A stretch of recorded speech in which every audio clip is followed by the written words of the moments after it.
Yesterday, one of my subscribers had reached out to me in a very interesting way, and I'm going to let them remain anonymous for this video.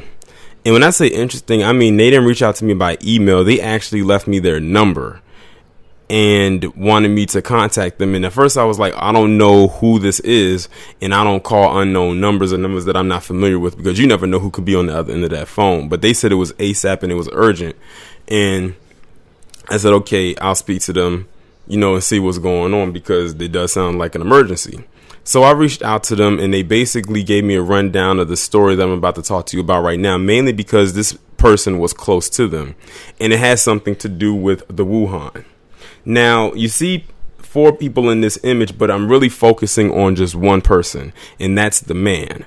In this picture, the man's name is Tre Hiser. Well, his name is not Trey. That's just what they called him. And he was 32 years of age, and he was a completely healthy man. He had no pre-existing ailments. He wasn't sick.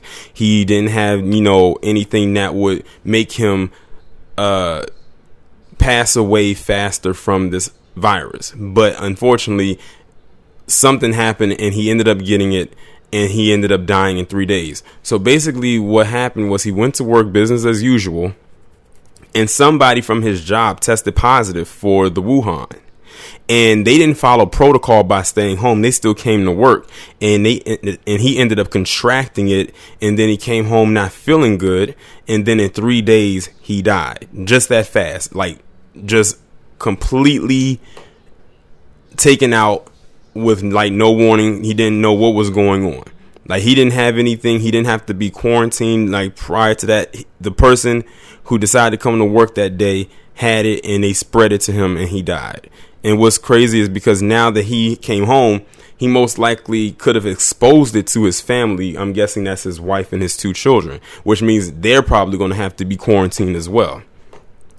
And one of the other things I was discussing with the person, or they were bringing up to me, is like, we as black people can't afford to be too reckless when it comes to something like this, because there was always something going on at the beginning stages of this, not all the way back like in November, but more so at the beginning when it really started to take over, that we were immune to this. Black people can't get it, and all this, that, and the third.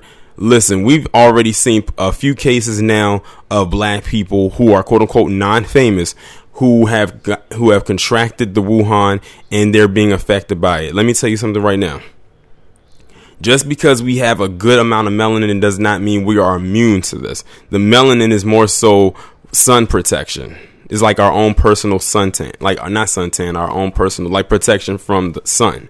It only does so much. It doesn't protect us from viruses, because if that was the case, we would be immune to stuff like the flu, the common cold, or anything airborne. But we're not. Like, we've all have gotten sick. We've all gotten the common cold. We've all had the flu at least one time in our life. So what makes you think that we will be immune to this? So we can't go out with this reckless line of thinking. But yeah, we cannot be reckless with our line of thinking that we cannot contract this illness or whatever this is that's floating around out here. And it is painful to see when you have a lot of people out there acting reckless and things like that. But the thing is, America as a whole and a lot of its citizens has a high level of an arrogance factor to them, where a lot of them think that nothing can happen to them because we're in America.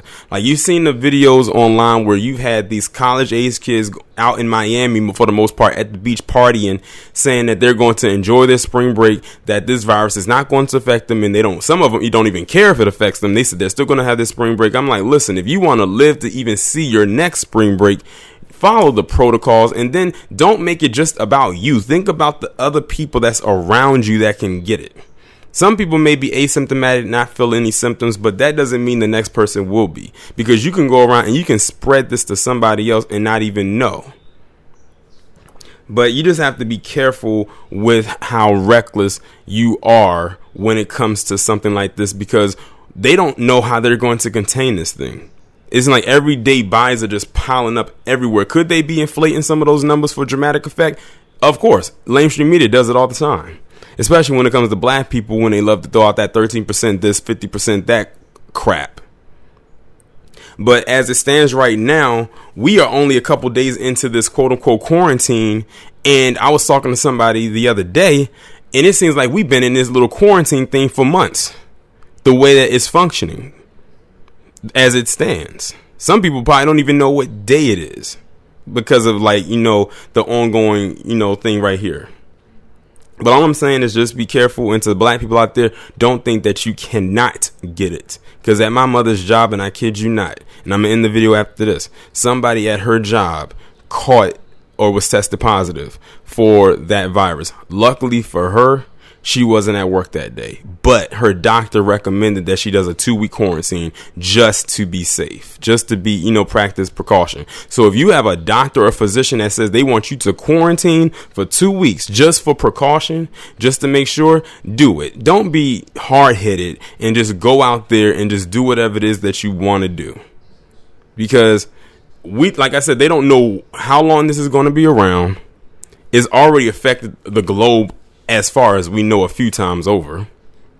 It's probably one of the worst pandemics that they have ever had to deal with in pandemic style history since that Spanish flu, which I actually found out also from the same person who told me about this story, that the Spanish flu didn't start in Spain. It actually came from, as far as we know, that also came in from China.